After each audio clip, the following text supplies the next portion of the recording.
నిజంగా పంట పొలాలకే అడవి పందులు రాకుండా కరెంటు షాక్ పెట్టినట్టు రాత్రి గుడి బంద్ చేసిపోయే యాలకు ఉండీలకు గర్భగుడి గేటుకు లోపల విగ్రహాలకు కరెంటు షాక్ కనెక్షన్ పెట్టిపోతే బాగుండేమో అన్నంత కోపం వస్తున్నది ఈ గుడి దొంగలను చూస్తుంటే.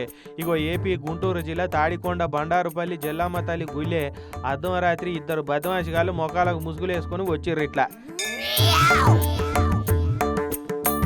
ఇక చూడు వచ్చుడొచ్చుడే ఉండి తాళం బలగొట్టిర్రు. పల్లున సప్పుడయ్యే వరకు ఎవరన్నా లేవగల్లా అని పక్క కురికిరు నక్కి. ఎవరు లేవలే అని కన్ఫర్మ్ చేసుకున్నాక మళ్ళా వచ్చిర్రు నక్కి. గుడి ముంగట్నే ఓ సంచి ఉంటే ఇక తీసుకొచ్చిర్రు. ఉండిల పైసలన్నీ బయటకు తీసిర్రు. కుప్ప సంచిలు ఎత్తుకున్నారు. కథం ఇక సంచి చదురుకొని రూపాయి బిల్ల లేకుండా అడిగించి ఆవలబడ్డారు.